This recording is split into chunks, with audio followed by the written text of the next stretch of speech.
오늘은 대림절 첫째 주일입니다. 다 함께 찬양하며 주일 예배를 드리겠습니다.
여호와여, 나의 영혼이 주를 우러러 보나이다.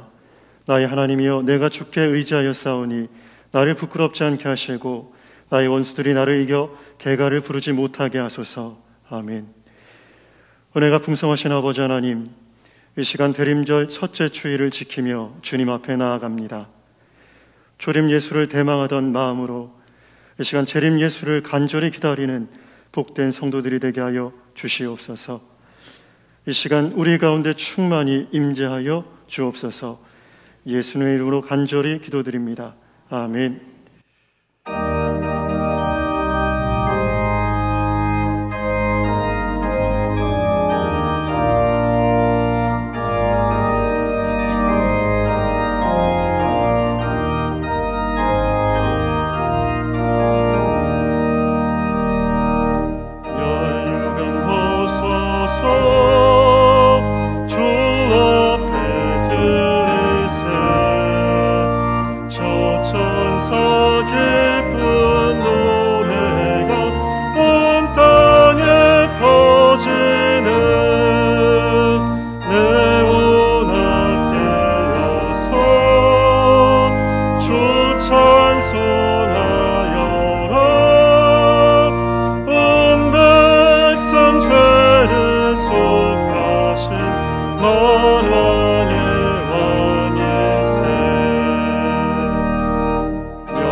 전능하신 아버지 하나님, 천지의 창조주를 믿습니다. 나는 그의 유일하신 아들 우리 주 예수 그리스도를 믿습니다. 그는 성령으로 잉태되어 동정녀 마리아에게서 나시고 본디오 빌라도에게 고난을 받아 십자가에 못 박혀 죽으시고 장사된 지 사흘 만에 죽은 자 가운데서 다시 살아나셨으며 하늘에 오르시어 전능하신 아버지 하나님 우편에 앉아 계시다가 거기로부터 살아있는 자와 죽은 자를 심판하러 오십니다. 나는 성령을 믿으며 거룩한 공교회와 성도의 교제와 죄를 용서받는 것과 몸의 부활과 영생을 믿습니다. 아멘. 사랑과 은혜가 풍성하신 하나님 아버지 감사합니다. 한 주간도 선한 길로 인도해 주셔서 감사합니다. 주님 앞에 나와 예배와 찬양으로 영광 돌리게 하시니 모든 것이 하나님 은혜임을 고백합니다. 대림절 첫째 주일 주님의 오심을 기다리며 예배를 드리게 하시니 찬양과 영광을 올려드립니다. 우리가 드리는 이 예배를 기쁘게 받아 주시옵소서. 사랑의 하나님 아버지, 2021년도도 서서히 저물어가고 있습니다. 올 한 해 저희의 다짐을 뒤돌아볼 때 너무나 연약한 존재임을 고백합니다. 저희의 생활에만 급급한 나머지 주님을 가까이 하지 못하고 삶에 찌들어 살아온 날들을 용서하여 주옵소서. 죄와 허물로 죽었던 우리들을 예수님의 십자가를 통해 새 생명 주심을 감사합니다. 이 시간 성삼위 하나님께 진정으로 드려지는 예배 되기를 원하며 저희의 심령을 감찰하시고 새롭게 거듭나는 시간이 되게 은혜 내려 주시옵소서. 사랑의 하나님, 코로나19 장기화로 인하여 정치, 경제, 사회, 문화, 외교적으로 매우 어렵습니다. 경제적으로 신음하는 백성들을 불쌍히 여기시고 하루속히 이 나라가 코로나로부터 벗어나고 모든 어려움과 고통들이 다 물러가고 모든 일상들이 회복되어 주님의 공의와 화평만이 이 민족 가운데 넘쳐나게 하시옵소서. 나라의 지도자들 또한 주님을 두려워하는 마음을 주셔서 이 나라 백성들을 위하여 충성된 일꾼들이 되게 하여 주시옵소서. 2022년에는 주님의 뜻을 먼저 구하는 한 해가 되기를 소원합니다. 예배 후 기간감사와 교회의 내년도 방향 설정을 위한 인사 및 정책당회가 있습니다. 모든 일을 하나님이 계획하신가 인도하심을 따라 선한 길로 인도해 주시기를 기도합니다. 내년을 준비하여 새롭게 일꾼들이 선출되었습니다. 맡겨진 일들을 감사함으로 받고 충성스럽게 감당할 수 있도록 인도해 주시며 특별히 한 해 동안 교회를 위해 묵묵히 헌신해 오신 모든 임원들과 선생님들을 위로해 주시고 남은 기간 잘 마무리할 수 있도록 인도해 주시옵소서. 여러 모양으로 수고해 주신 모든 분들께 주님의 위로와 평강에 복 내려 주시옵소서. 하나님 아버지, 교회의 물질로 인하여 어려운 성도들에게 물질을 허락하시고 외로운 성도들에게 주님의 위로와 평안을 주시고 육신의 질병으로 고통받는 이들에게는 치유의 역사가 일어나게 하시옵소서.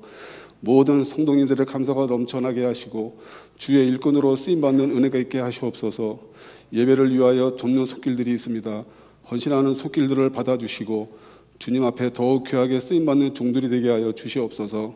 사랑의 주님, 이 시간 단위에 세우신 이덕한 목사님께서 생명의 말씀, 축복의 말씀을 증거하실 때 그 말씀에 성령님께서 함께 하시어 성령의 능력을 더하여 주시옵소서.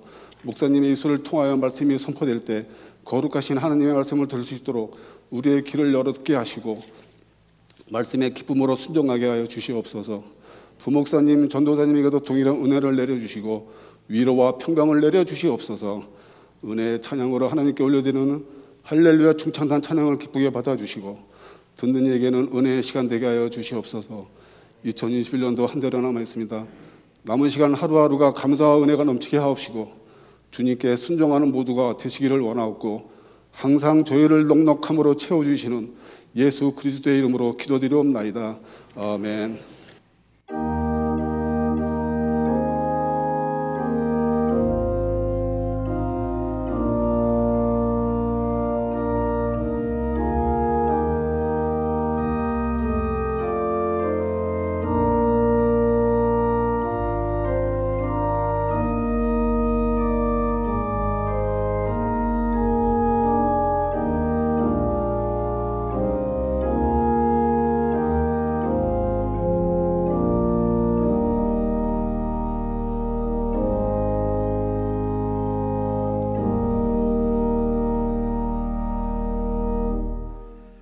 3부 예배에 등록하신 새 가족을 소개하겠습니다.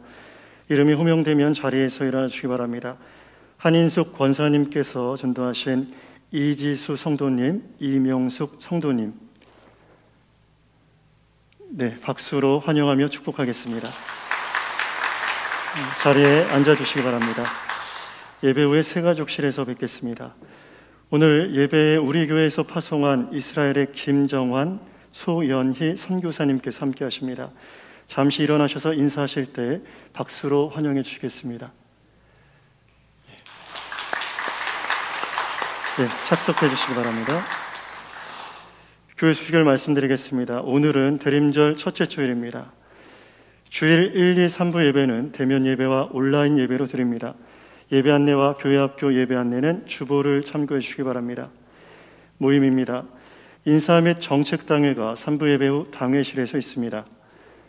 예결산 당회가 다음 주일 3부 예배 후에 당회실에서 있습니다. 여전도의 협의회가 3부 예배 후 새가족실에서 있습니다. 각 여전도의 신임 회장님들께서는 꼭 참석해 주시기 바랍니다. 알림입니다. 제49회 사무총회가 12월 12일 3부 예배 후 이곳 예루살렘 예배실에서 있습니다. 19세 이상 세례교인은 꼭 참석하시기 바라며 개인 사정으로 불참하시는 분은 위임장을 작성하여 제출해 주시기 바랍니다.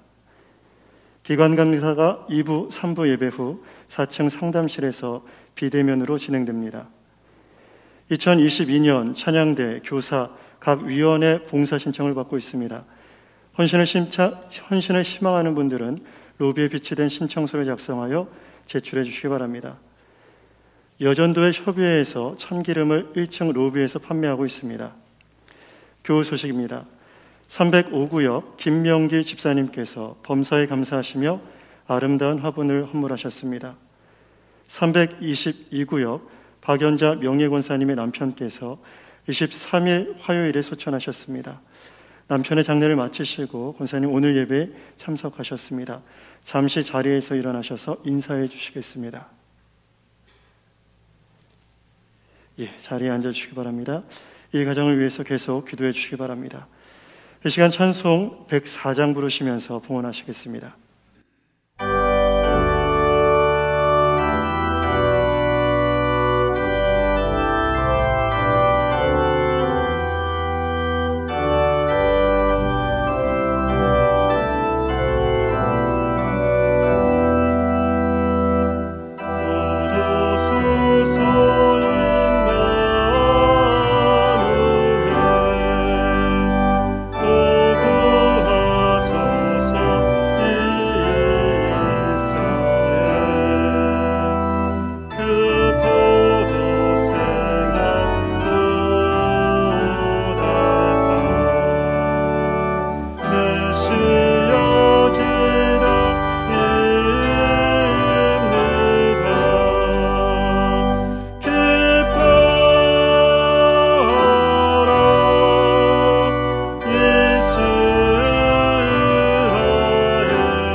평화 채워주소서.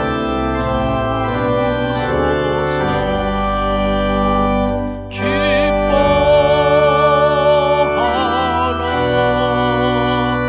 이스라엘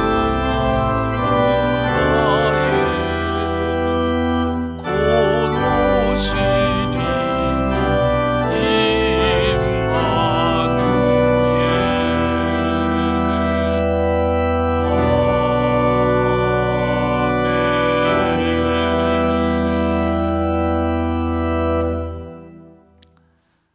우리를 구원하여 자녀 삼아주시고 험하고 거친 세상에서도 늘 붙들어 주시며 인도하시는 하나님의 은혜와 사랑 진심으로 감사를 드립니다. 오늘도 복되고 거룩한 주일을 우리에게 허락하시고 특별히 성탄을 준비하며 주님 맞을 준비하는 대림절 첫 번째 주일로 예배케 하시니 고맙습니다. 예배당에 와서 그리고 가정에서 예배하는 모든 주의 백성들에게 은혜와 복을 내려 주옵소서. 오늘 저희가 하나님의 은혜에 감사하며 마음 깊은 곳으로부터 우러나와 주께 예물을 봉헌하오니 받으시옵소서. 주연금을 드립니다. 감사 예물을 바칩니다. 하나님 받으시고 드린 손길마다 복을 주사 세상을 살면서 감사한 일들이 늘어나도록 그 삶을 다스려 주옵소서. 11조를 구별하여 바치는 가정들이 있습니다. 하나님 그 예물 받으시고 기뻐하시며 은혜와 평강을 주시고 가족들을 건강하게 하시며 자녀들의 앞길을 여시며 기도가 응답되며 특별히 손대어 하는 일에 형통한 복을 누리도록 하나님 도와 주옵소서. 구제헌금, 장학헌금, 국내외 선교헌금을 드립니다. 이웃을 사랑하는 것이 하나님을 사랑하는 방법이라고 믿기에 기도하며 드려진 예물이 보내지고 쓰여질 때에 하나님의 영광 나타나며 그리스도의 사랑이 보여지며 그리고 영혼 구원의 소중한 헌금들이 될 수 있도록 인도하여 주옵소서.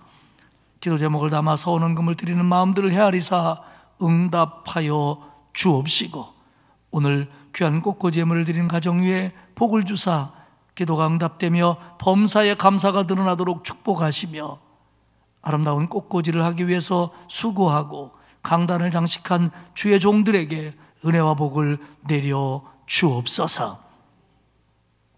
아버지 하나님, 이 나라 이 민족을 긍휼히 여겨 주옵소서. 하나님 이 백성을 위로하여 주옵소서. 코로나19로 많은 어려움들을 겪고 있습니다.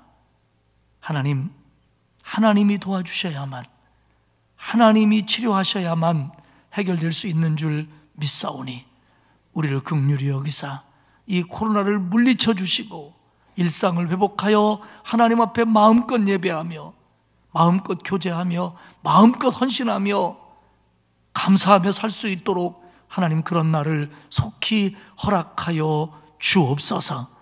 특별히 우리 교회 지금까지 지켜주심을 감사합니다. 이 코로나19 속에서 하나님과 멀어지지 않도록 도와주시고 우리의 믿음들이 자라날 수 있도록 은혜 주시며 특별히 연로하신 어른들에게 건강을 더하여 주옵소서. 하나님 아버지, 우리 성도들 가운데 여러 가지 질병으로 고통받는 성도들이 많이 있습니다. 크고 작은 질병, 감당 못할 중병으로 눈물을 흘리며 기도하며 치료 중에 있사오니 하나님 긍휼히 여기사 위로하여 주시고 안수하여 주시어서 그 병으로부터 노임받고 치유받을 수 있도록 하나님 도와 주옵소서. 또한 가족의 여러 가지 아픔과 문제로 기도하고 있는 기도들을 들어주시고 우리 성도들이 손대어 하고 있는 모든 일들 위해 하나님 복을 주시며 형통하도록 도와 주옵소서. 경제적으로 너무 어려워서 힘들어하는 성도들이 있습니다.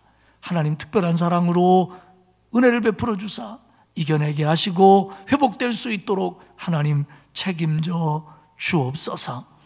우리의 자녀들의 앞길을 축복하시고 수능을 마친 자녀들에게 좋은 미래를 허락하시며 교회 학교를 통하여 말씀을 배우는 자녀들이 믿음 안에 굳건히 자라나도록 복의 복을 더하여 주옵소서. 아버지 하나님,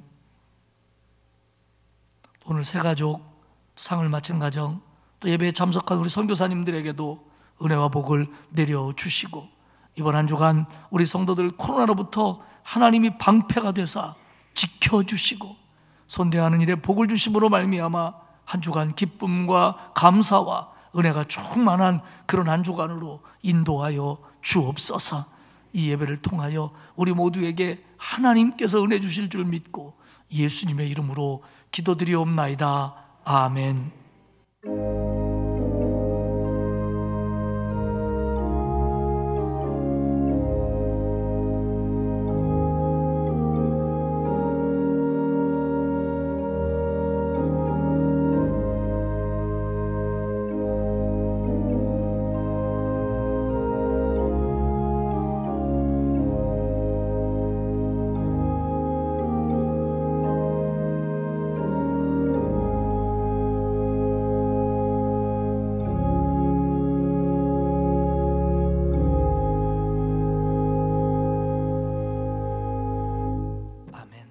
하나님의 말씀은 시편 139편 1절에서 4절, 이어서 23절에서 24절까지의 말씀입니다. 구약성경 904페이지입니다. 봉독하겠습니다. 여호와여, 주께서 나를 살펴보셨으므로 나를 아시나이다. 주께서 내가 앉고 일어섬을 아시고 멀리서도 나의 생각을 밝게 하시오며 나의 모든 길과 내가 눕는 것을 살펴보셨으므로 나의 모든 행위를 익히 하시오니 여호와여, 내 혀의 말을 알지 못하시는 것이 하나도 없으시니이다. 23절 봉독합니다. 하나님이여, 나를 살피사 내 마음을 아시며 나를 시험하사 내 뜻을 아옵소서. 내게 무슨 악한 행위가 있나 보시고 나를 영원한 길로 인도하소서. 아멘. 할렐루야 종창단의 예수 밖에는 찬양 후에 담임 목사님께서 나의 모든 것을 아시는 하나님이라는 제목으로 말씀 증거하시겠습니다.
은혜스러운 찬양이었습니다.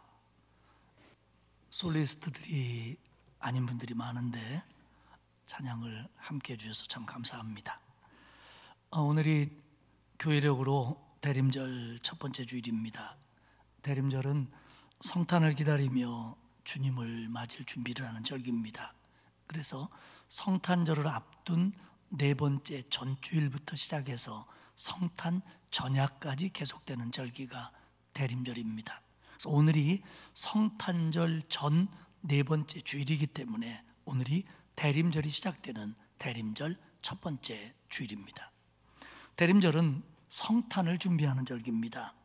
우리를 구원하기 위해서 이 땅에 오신 아기 예수님의 탄생을 축하하면서 감사하고 기뻐하고 또 성탄절을 의미 있고 보람 있게 보내기 위해서 준비하며 기다리는 기간이 대림절이지요. 그래서 교회적으로는 이렇게 성탄 장식들을 하고 또 성탄 축하 행사를 준비를 합니다. 개인적으로는 내 마음에 다시 찾아오실 아기 예수님을 맞이할 내 마음의 자리를 새롭게 하는 그런 시간들입니다.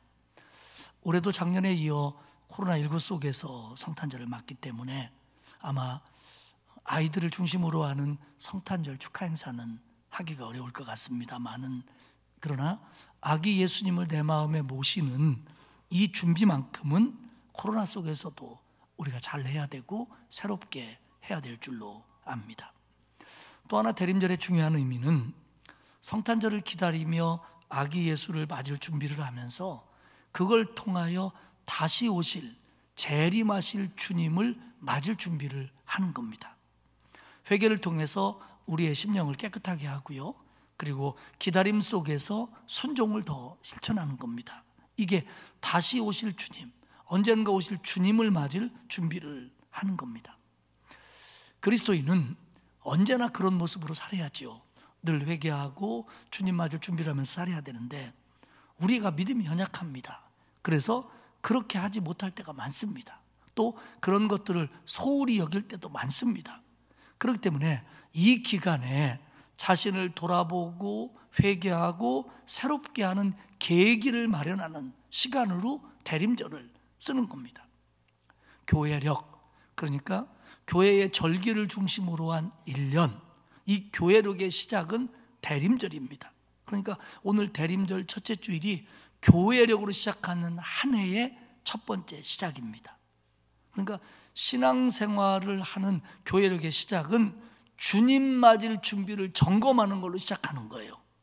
주님을 기다릴 준비를 4주간 하면서 우리의 신앙의 새해를 시작하는 겁니다. 왜냐하면 언제 주님이 다시 오실지 모르고요, 내년 대림절 이전에 주님이 다시 오실 수도 있기 때문에 그렇습니다. 또한 우리가 언제 주님에게 부름받을지 모르기 때문에 늘 준비해야 되는데, 특별히 대림절을 통해서 준비해가며 새로운 신앙의 한 해를 맞이하는 거죠. 코로나19 속에 살고 있습니다마는 성탄을 기다리며 주님 맞을 준비를 새롭게 하는 여러분 모두가 되시기를 주님의 이름으로 축복합니다. 우리는 구원받은 하나님의 자녀입니다. 하지만 구원받아서 하나님의 자녀가 된 우리에게도 분명 하나님의 선하심과 인자하심으로 인도받는 하나님의 백성들이지만, 그렇지만 우리도 이 땅에 사는 동안 어려움과 고난을 당합니다. 어려움을 당하기도 하고요, 계획대로 안 되기도 하고요, 예상치 못한 고통과 고난이 우리에게 찾아오기도 합니다. 이럴 때 우리는 힘이 듭니다. 생각도 하게 되고 고민도 하게 되고 갈등도 하게 됩니다. 그러면 생각합니다. 이 어려움이, 이런 고려움이 내가 하나님 앞에 순종하지 못하고 잘못해서 하나님이 내게 주신 고난이구나, 이렇게 생각해서 회개하고 해결받고 이겨내기도 합니다. 그런 경우도 있습니다. 그런가 하면 내가 신앙생활을 한다고 했는데, 그래도 내 깐에는 했는데 왜 나에게 이런 시련과 고난이 찾아올까, 이런 생각이 우리를 지배할 때가 있습니다. 하나님을 원망하는 것까지는 아니지만 참 이게 받아들이기가 힘들고 견뎌내기가 어려울 때도 많습니다. 또 그런가 하면 내 잘못은 아니지만 이것은 하나님이 내게 준 연단이다, 그렇게 믿고 믿음으로 이겨내기도 합니다. 근데 문제는 뭐냐면, 문제는 우리가 진짜 어려움을 당할 때, 우리가 정말 생각지도 않았던 고난이 오고 질병이 오고 힘든 일이 오고 눈물이 날 때 우리가 이런 때를 하나님이 원하시는 신앙적인 마음가짐과 하나님이 바라시는 신앙적인 태도로 살고 이겨낸다는 게 쉽지 않다는 겁니다. 쉽지 않다는 겁니다. 그게 말처럼 그렇게 간단하지 않다는 겁니다. 중요한 건 모든 일이 잘 되고 어려움이 없을 때뿐만 아니라 실패할 때, 어려움이 찾아올 때, 고통스러울 때, 이겨내기 어려울 때, 그때도 하나님의 선하심을 믿고 하나님의 인자하심을 믿고 하나님이 나를 인도하는 걸 신뢰하고 하나님을 얼마나 의지할 수 있느냐, 이게 중요하다는 겁니다. 이게 신앙의 진면목이고 신앙의 힘입니다. 우리처럼 시대를 달리하지만 나름대로 자기들의 삶 속에서 이와 똑같은 고민들을 하며 갈등하며 생각하며 탄식하며 기도하며 그런 상황들 속에서 하나님의 은혜로 해답을 찾았던 사람들, 그들의 탄식, 그들의 고백, 그들의 기도, 그들의 간증, 그들의 찬양이 시편입니다. 시대를 달리했지만 우리와 다르지 않는 삶의 모양 속에서 때로는 받아들이기도 하고 때로는 받아들일 수 없어서 안타까워하고 이유를 몰라 헤매기도 하고 이유를 알기에 감사하기도 하고 이런 과정들 속에서 하나님이 주신 은혜로 해답을 찾은 사람들, 그들이 우리에게 말하고 싶어하는 것이 바로 시편입니다. 그들은 동일하게 이렇게 얘기합니다. 하나님의 감동으로 그들은 우리에게 이렇게 얘기합니다. 어떤 상황에서도 우리는 하나님을 신뢰해야 되고 의지해야 되고 맡기고 순종해야 된다. 이것이 우리와 같은 어려움들을 겪었던 또 우리와 같은 기쁨을 누렸던 그들의 한결같은 목소리입니다. 시편 139편은 다윗의 시편입니다. 시의 성격상 지혜시로 구분하는 분도 있고요, 탄식시와 찬양시가 혼합됐다 이렇게 보는 분들도 있습니다. 여러 가지 요소가 합쳐져 있다고 보면 되겠고요. 배경에 있어서도 성서학자들은 한 목소리를 내지는 못합니다. 139편은 다윗이 어떤 그 대적들의 공격으로 인해서 곤경을 당할 때 쓰여진 시편이다 이렇게 보기도 하고요. 또 어떤 이들은 어떤 곤경 속에서 하나님 나의 무죄함을 알아주십시오라고 하나님께 탄원하는 시편이다 이렇게 말하기도 하고요. 또 다른 이들은 그런 배경이 있을지는 모르지만 결국 신앙의 후배들에게 이렇게 해야 된다, 이런 걸 알아야 된다라고 가르쳐주고 있는 신앙교육을 목적으로 한 지혜시다 이렇게 보기도 합니다. 한 성서학자는 시편 139편을 가리켜서 이렇게 표현합니다. 139편은 시편의 왕관이다. 왕관이다. 우리는 뭐 1편이나 23편이나 등등의 시편보다 139편을 잘 알지 못합니다. 그런데 그 성서학자는 시편 139편만큼 하나님이 어떤 분인가를 잘 이해하고 그 하나님을 잘 의식하고 있는 다윗의 생각과 다윗의 모습이 드러난 시편은 없다라고 이야기를 합니다. 그러니까 시편 139편만큼 하나님에 대해서 잘 이해하고 있는 시편이 없다는 겁니다.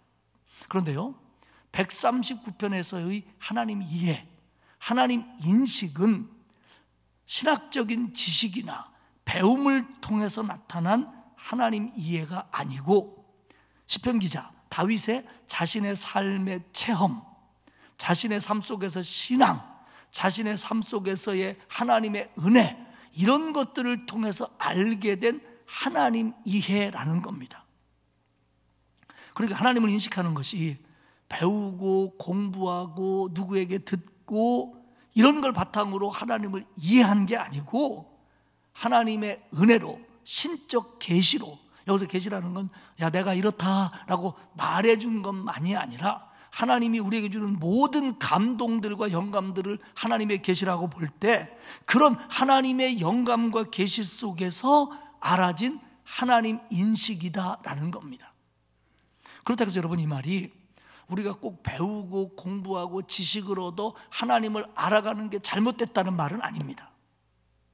여러분, 우리가요, 하나님을 경험하지 못할 때 부모가, 엄마가, 아빠가 아이한테 하나님을 말해주고 그게 뭔지 모르지만 기도를 가르치고 굉장히 중요합니다.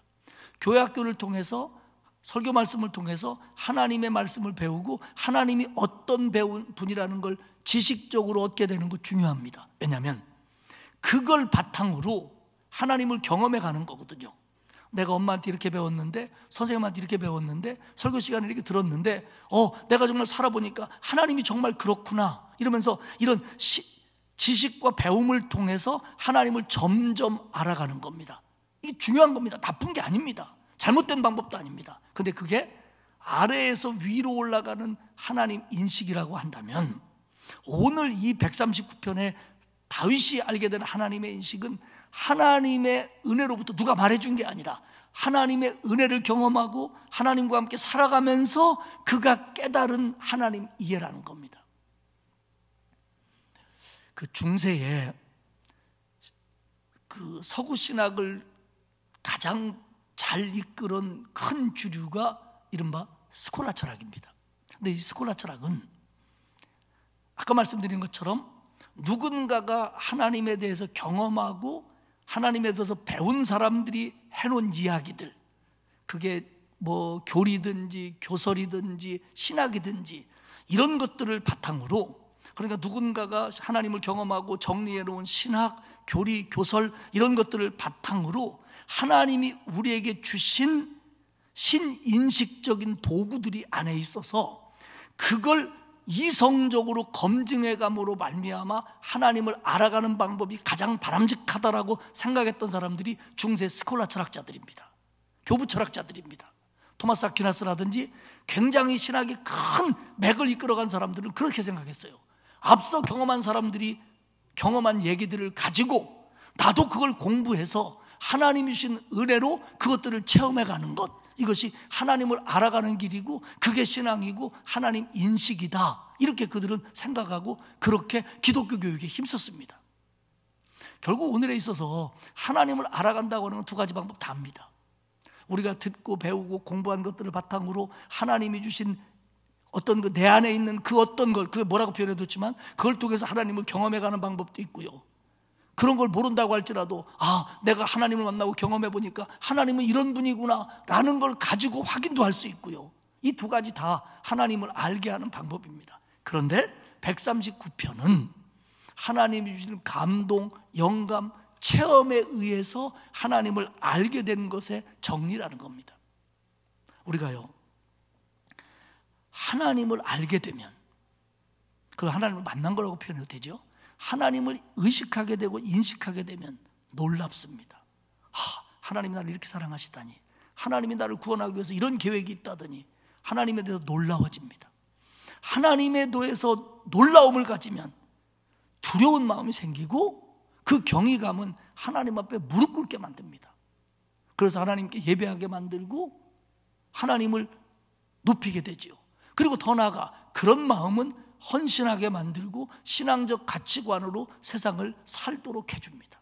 그런데 이 앞선 문제, 하나님을 만나고 하나님을 인식하는 것이 제대로 안 되면 하나님에 대한 경이로움이나 하나님에 대한 경배나 하나님에 대한 순종이나 하나님의 뜻대로 살아가는 모든 것 속에 문제가 생길 수 있다라고 하는 겁니다.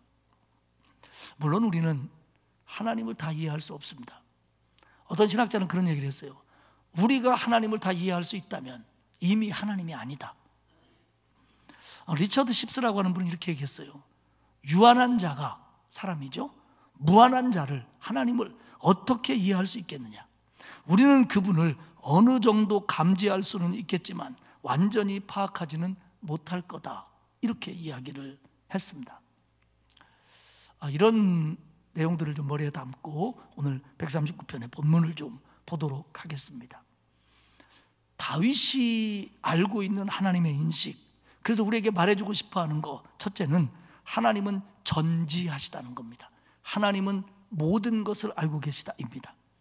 다윗이 경험했고 다윗이 체험했고 다윗이 깨달았고 다윗이 말하고 싶은 하나님의 속성은 하나님은 모든 걸 알고 있다는 겁니다. 1절을 볼까요? 여호와여 주께서 나를 살펴보셨으므로 나를 아시나이다. 하나님이 나를 살펴본다. 여기서 살펴본다는 것은 탐구하다, 찾아내다, 깊이 파다입니다.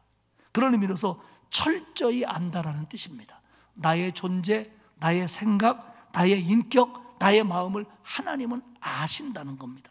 그런데 여기서 알다라고 표현한 이 히브리어 야다는 그냥 알고 지식적으로 아는 게 아니라 친밀하게 경험해서 아는 겁니다. 진짜 아는 겁니다. 그래서 마리아가 예수님의 잉태 소식을 들었을 때 내가 사내를 알지 못하거늘 할 때 그 알다가 야답니다. 사내가 어떻게 생긴 동물인지 모른다는 게 아니라 사내를 친밀하게 경험한 적이 없다라는 뜻입니다. 그런데 하나님은 우리를 살펴보시고 경험적으로 친밀하게 아신다는 거예요. 그게 정확하게 알고 있는 거예요. 어느 정도냐면 2절에 보면 주께서 내가 앉고 서심을 아시고 멀리서도 나의 생각을 아시오며 앉고 일어섬을 한다. 모든 걸 행동을 한다는 겁니다. 앉다, 휴식한다, 일어서다, 활동하다. 그러니까 하나님이 모든 걸 안다는 거예요. 이 부분을 데일리 제이 쿠퍼는 재미있게 이렇게 표현했습니다. 다윗이 졸린 눈으로 아침을 시작할 때 완전히 잠이 깨신 하나님은 다윗에게 아침 인사를 건네신다. 그러니까 이게 다윗이 뭐하고 있는지, 뭐가 필요한지 하나님이 다 알고 있다는 거예요. 멀리서도 나의 생각을 밝게 한다. 나의 생각을 정확하게 아는데 지금 내 마음속에 뭐가 들어있나를 아는데 멀리서도 안다. 하나님이 멀리 있다는 게 아니라 쉽게 안다는 뜻입니다. 설사 멀리 있다고 해도 아실 정도로 잘 아신다는 겁니다. 사람은 내 말, 내 행동, 내 모습을 통해서 나를 보고 나를 알아갑니다. 그런데 하나님은 나를 구체적으로 보시고 내 속까지 알고 계시다는 겁니다. 그래서 3절에 비슷한 얘기를 합니다. 나의 모든 길과 나의 눕는 길을 살펴보셨으므로 나의 모든 행위를 익히 아시오니. 여기서 살펴보다라는 것은 감찰하다로 주로 번역된 단어입니다. 잣대로 재다, 저울로 달다. 그러니까 대충 알아가 아니라 정확하게, 나를 정확하게 하나님이 아신다는 거예요. 그리고 4절에 보면 여호와여 내 혀의 말을 알지 못하는 것이 하나도 없으시나이다. 우리 번역은 이제 우리 어법에 맞게 번역을 했습니다만은 주로 1, 2, 3, 4절 이쪽의 히브리어 문장들은 하나님이 알고 계시다는 것을 부각시킵니다. 그래서 4절도 한 말도 내 혀에 없습니다. 아무 말도 내 혀에 없습니다. 당신이 그 모든 것을 아십니다. 다시 말하면 어떤 말이 내 혀에 놓이기 전에도 당신은 여호와여 그것을 완전히 아십니다. 하나님이 아는 걸 강조해요. 어느 정도냐? 내가 말을 내 혀에서 만들기 전에도 안다는 거예요. 내가 말 안 했는데도 안다는 겁니다. 그만큼 세밀하게 나를 보고 있다는 겁니다. 그리고 5절에 말하기를 주께서 나의 앞뒤를 둘러싸시고 내게 안수하였나이다. 직역을 하면 하나님이 나를 포위하시고 당신의 손을 내 위에 두셨나이다, 이런 뜻입니다. 나를 포위하다, 성을 포위하다, 사람을 포위하다, 이런 뜻입니다. 근데 이게 적대적인 의미가 아니라 그만큼 나를 보호하신다는 겁니다. 포위하면 아내 사람이 절대 밖으로 못 나갑니다. 하나님이 그만큼 나를 지켜주신다는 겁니다. 그리고 손을 얹는다는 건 보호의 손길을 얘기해요. 내게 안수하였나이다. 직역을 하면 하나님의 손을 내 위에 두셨나이다. 다윗이 하나님이 자기와 함께하고 자기를 향하여 어떻게 반응하시는 데에 대해서 굉장히 민감하다는 표현입니다. 우리 이런 거 있잖아요. 제가 이제 뭐 자식하고 가든 손주하고 가든 사랑하는 사람하고 가든 여러분하고 가든 간에 뭐 대화할 때나 슬픈 일이 있으면 좀 어깨를 좀 격려해 주시고 할 수도 있고, 뭐 어린아이 같으면 잘하면 머리를 쓰다듬기도 하고, 넘어질 것 같으면 붙잡아도 주고, 그리고 슬플 것 같으면 안아도 주고, 이런 하나님의 손길이 다윗 자기에게 머물러 있다는 거예요. 하나님이 자기를 보호해 주시고 하나님이 손을 자기에게 얹고 계시다는 거예요. 때로는 이렇게 하나님을 지금 다윗이 느끼는 거예요, 경험적으로. 그리고 자기의 하나님은 그런 하나님이라는 거예요.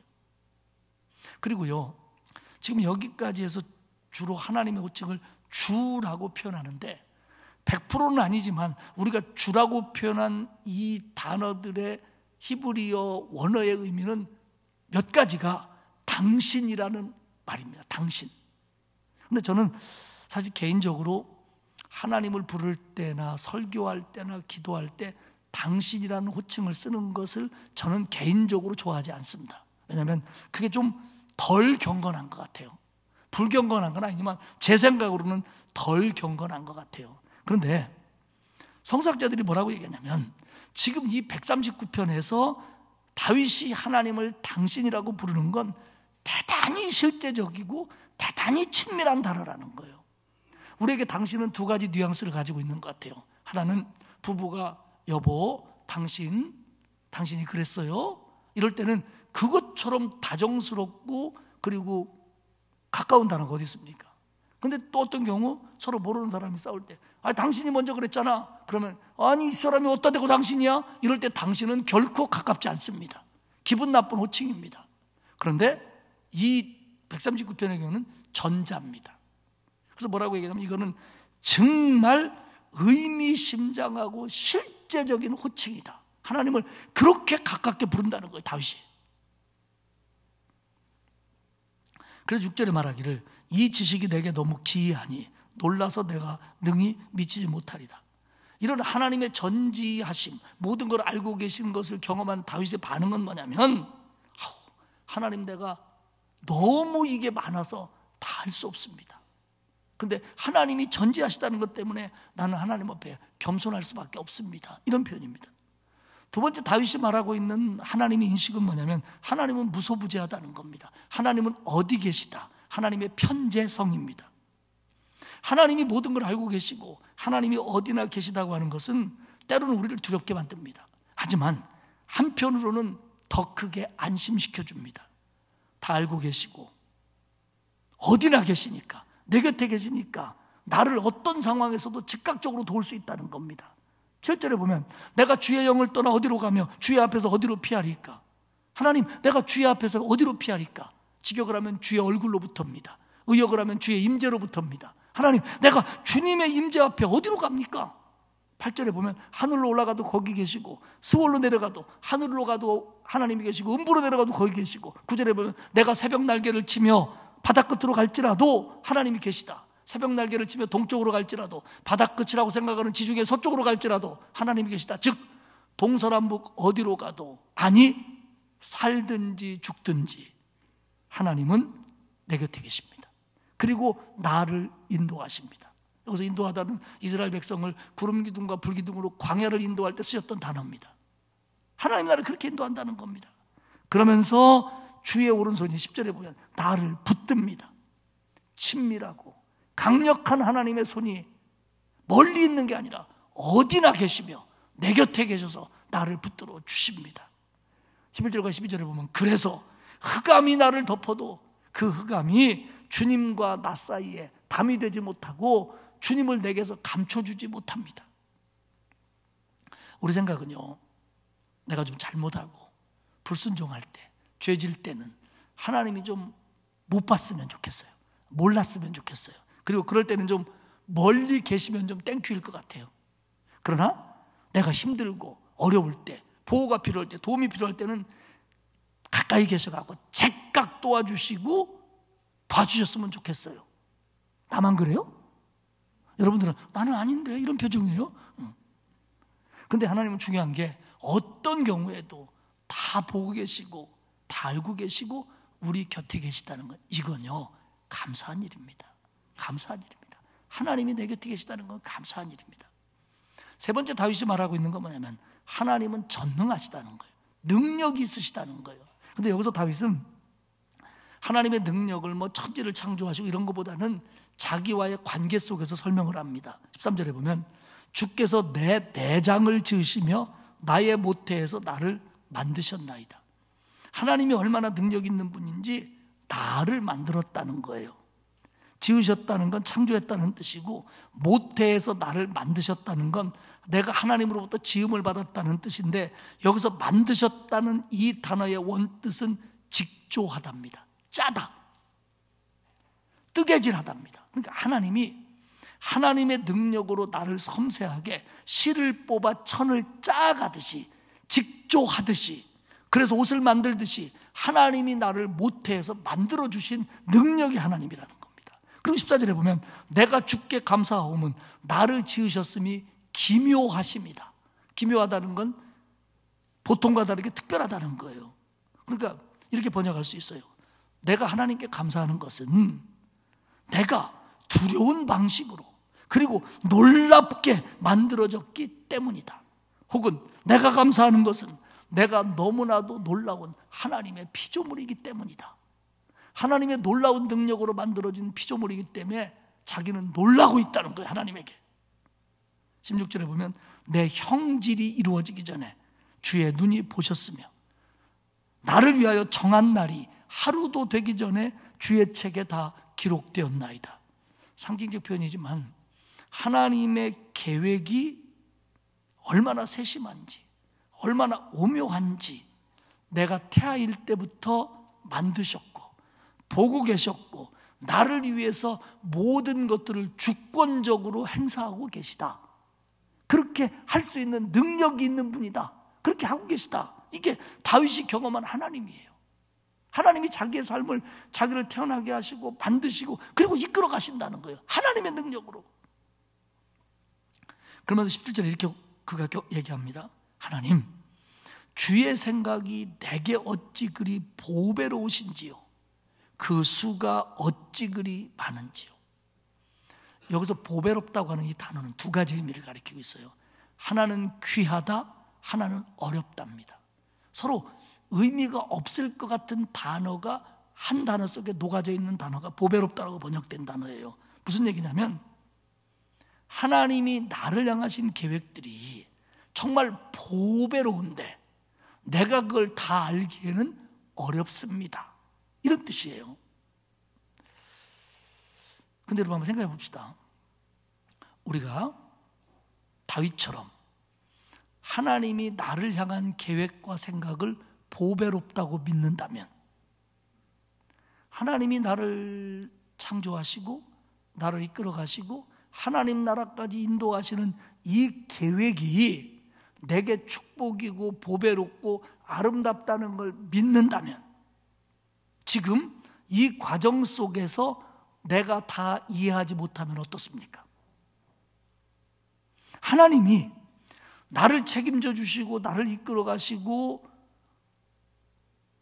나를 인도하시는 이 계획을 보배롭다고 믿는다면, 지금 조금 아파도, 지금 눈물 나도, 지금 힘들어도 이 전체가 보배로움을 믿는다면 이것도 감당할 수 있을 줄 믿습니다. 그래서 이게 보배롭다면 이걸 내가 이해하고 감당하는 게 어렵다고 할지라도 보배롭다는 겁니다. 우리는 하나님의 계획과 하나님의 인도하심을 다는 알 수 없어요. 그러나 우리는 큰 틀에서 하나님을 신뢰하는 겁니다. 내가 다 모르니까.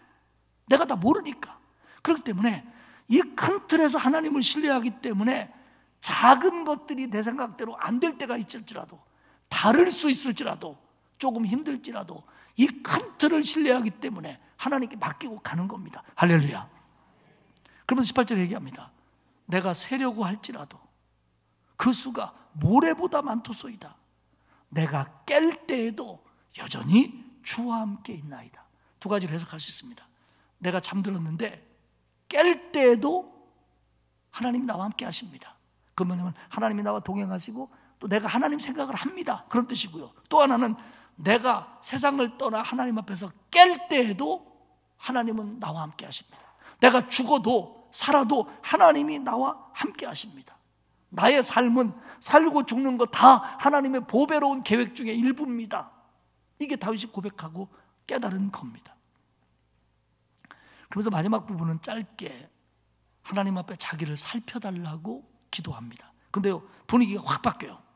평안했던 시인의 마음이 마치 원수된 자의 마지막 얘기를 하는 듯하게 바뀝니다. 그래서 19절 이유 때문에 아마 다윗이 공격을 당할 때, 오해를 받을 때 지었을 것이다, 이렇게 생각하는 시편학자들도 있는 거예요. 그런데 여기서 소개되는 악인들은 못된 사람들이에요. 보니까 19절에 보면 악인, 피 흘리기를 좋아하는 자, 20절에 보면 주님에 대해서 악하게 말하는 자, 주의 원수들, 21절에 보면 주를 미워하는 자, 주를 치러 일어나는 자들이라는 거예요. 그들에 대해서 뭐라고 얘기했냐면 19절에 하나님 주께서 반드시 악인을 죽이시리이다. 이건 뭐냐면 확 죽여본저요가 아니고 심판하실 겁니다. 심판하실 겁니다. 하나님은 심판하실 겁니다. 공의의 하나님이니까. 하나님이 다 알고 계시고 어디나 계시고 능력이 하나님이 반드시 정확하게 악인을 심판할 거다. 물론 하나님은 모든 사람이 회개하고 돌아오길 기다립니다. 그러나 끝까지 아니라면, 끝까지 하나님을 대적한다면, 피 흘리기를 즐거워한다면 심판을 받을 거라는 겁니다. 그런데 중요한 건 23절입니다. 한번 보십시오. 하나님이여 나를 살피사 내 마음을 아시며 나를 시험하사 내 뜻을 아옵소서. 이 말을 단도직입적으로 얘기하면 이겁니다. 하나님 내 마음을 조사해 보십시오. 이게 다윗이 나는 그놈들하고 다르니까 내 마음 조사해 보세요. 나는 약점 없습니다. 이런 교만이 아닙니다. 이런 교만이 아닙니다.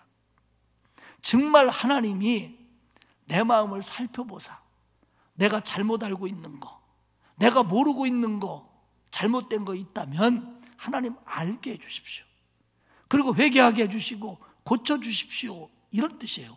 왜냐하면 죄는 우리가 예수 그리스도의 보혈로 죄 씻음을 받았고 하나님의 은혜로 우리는 의롭다 칭함을 받았습니다. 그래서 우리는 주님 앞에 서는 날 의인입니다. 왜? 주님이 나를 의롭다고 했으니까 의인입니다. 그러나 하나님 나라 가서 영화의 몸이 될 때까지 우리는 이 사는 동안 죄의 부패성을 가지고 있는 죄인입니다. 그렇기 때문에 구원받은 사람도 죄짓고 구원받은 사람도 불순종하기도 하는 거예요. 그런데 이 죄란 놈이 가지고 있는 특성 가운데 대표적인 게 뭐냐면 기만성이에요. 속이는 겁니다. 그러면 이 죄가 누구를 속이냐? 내 안에 있는 죄가 나를 속여요. 어떻게 속이냐? 너만한 사람이 어디 있어? 너같이 훌륭한 목사가 어디 있어? 너 정도 하면 신앙생활 잘하는 거야. 그때 누구라도 그랬을 거야.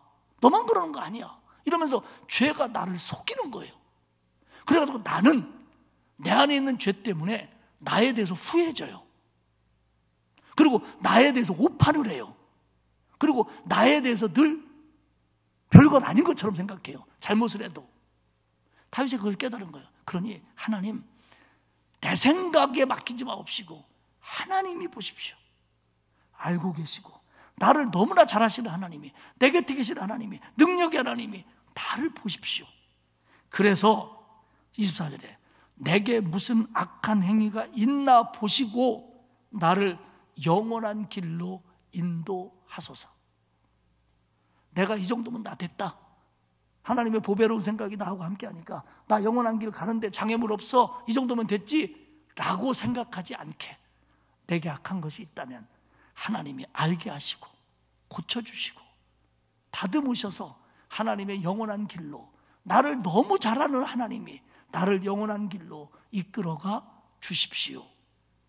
이게 다윗의 고백이에요. 여러분, 하나님을 안다고 하는 것은 하나님을 믿는 거예요.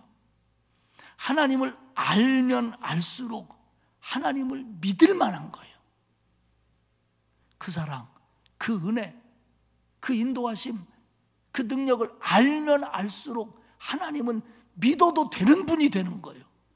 그렇기 때문에 하나님을 알게 되면 더 믿게 되고, 더 믿게 되면 더 순종하게 되는 겁니다. 말씀을 정리하겠습니다. 하나님은 모든 걸 알고 계신 전지하신 하나님입니다. 하나님은 어디나 계시며 우리 곁에 계신 무소부재하신 하나님입니다. 하나님은 나를 지으시고 나를 보배로운 계획 가운데 인도하시는 전능하신 하나님입니다. 하나님은요, 만물을 지으시고 만물을 다스리시는 크신 하나님이에요. 나 같은 거하고는 게임이 안 돼요. 그런데 그 하나님이 내게 극히 개인적이며 극히 직접적입니다. 이게 놀라운 은혜예요. 나 같은 거 상대할 수 없는 하나님이, 그 크신 하나님이, 그 위대하시고 모든 걸 알고 계시고 모든 곳에 계시며 모든 걸 마음대로 할 수 있는 하나님이 나한테, 여러분한테 너무 개인적이에요. 이럴 수가 없는 거예요. 너무 직접적이에요. 그러니까 다윗이 놀라는 거예요. 그 놀라는 거예요. 그런가 하면 모든 걸 초월하신 퍼펙트하신 하나님이 나 같은 것과 함께 하시는 거예요. 나 같은 것 함께 하시는 거예요. 그리고 나를 인도해 주시는 거예요. 하나님의 위대하심을 알게 되면 우리는 놀랄 수밖에 없고 하나님 앞에 경건한 두려움을 갖게 됩니다. 그리고 그 하나님이 내 모든 것을 아신다는 것 때문에 우리는 하나님 앞에 겸손하지 않을 수가 없는 겁니다. 사랑하는 여러분, 이 하나님이 저를 사랑하십니다. 이 하나님이 여러분을 사랑합니다. 그런 하나님이, 그러니 우리는 이 하나님을 더 알아가야 되고 알아가면서 더 믿어야 되고 그리고 내 모든 걸 더 맡겨야 되는 겁니다. 믿고 의지하고 맡겨야 됩니다. 하나님은 내게 보배로운 계획을 갖고 계신 하나님이기 때문에 나를 끝까지 책임져 주십니다. 할렐루야. 다시 말씀드립니다. 하나님을 안다고 하는 건 하나님을 믿는 겁니다. 하나님을 알아간다고 하는 것은 믿음의 깊이와 넓이와 높이가 커져가는 겁니다. 우리가 지난 1년 동안 말씀을 듣고 하나님을 더 알아간다고 했지만 상황이 이렇고 환경이 이렇고 우리 살기도 바쁘고 그러다 보니까 소홀했던 적 없지 않아요.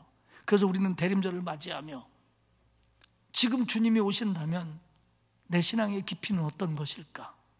내 믿음은 뭐라고 평가하실까를 걱정하며 주님 맞을 준비를 새롭게 하는 겁니다.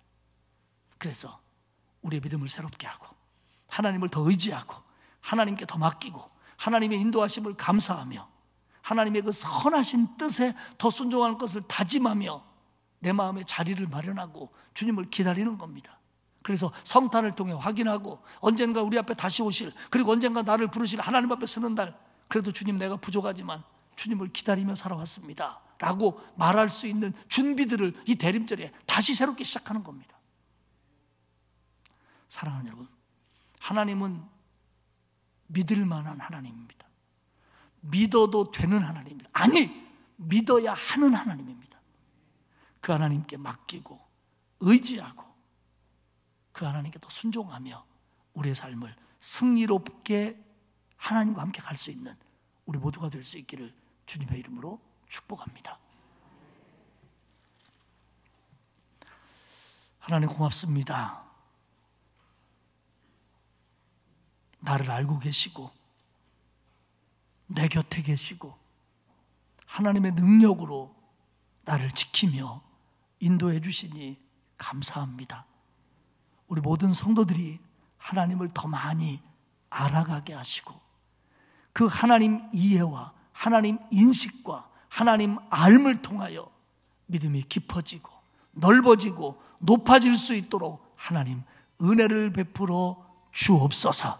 그래서 그 하나님께 더 맡기고 더 의지하고 더 가까이 가고 더 순종하며 우리의 삶을 걸어갈 수 있도록 하나님 붙잡아 주옵소서. 감사드리며 예수님의 이름으로 기도하옵나이다. 아멘. 379장 찬송하겠습니다.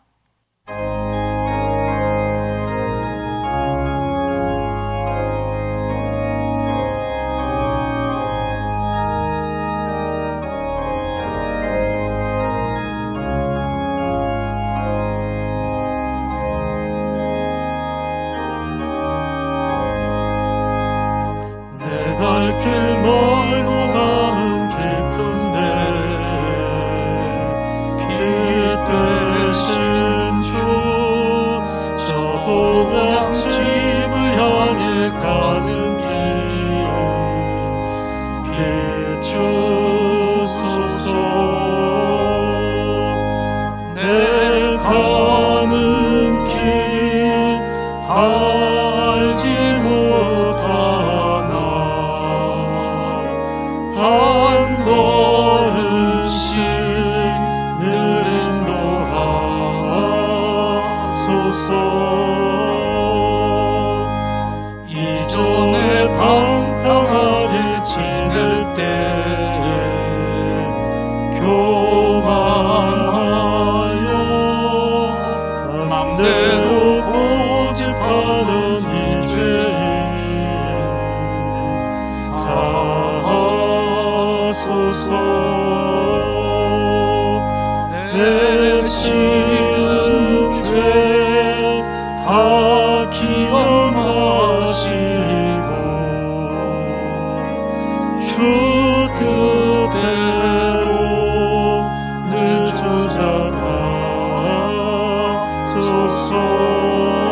구원하신 주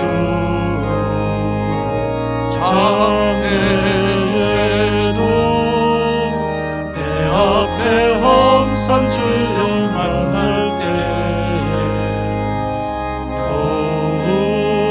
도우소서. 밤 지나고 저 밝은 아침에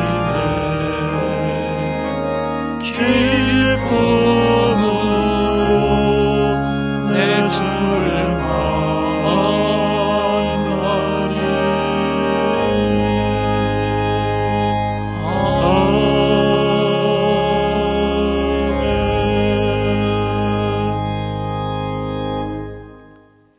이제는 우리를 구원하신 나의 주님 예수 그리스도의 은혜와 하나님 아버지의 넓고 크신 사랑하심과 성령님의 감화감동 위로 교통하시는 역사가 하나님을 더 깊이 알기를 원하며 그 하나님을 더 믿고 의지하며 맡기고 따라갈 것을 다짐하는 온 성도들 머리머리 위에와 그 가정과 자녀와 일터 위에와 그리고 우리 교회와 이 나라 위에 이제로부터 영원토록 함께하옵시기를 간절히 축원하옵나이다. 아멘.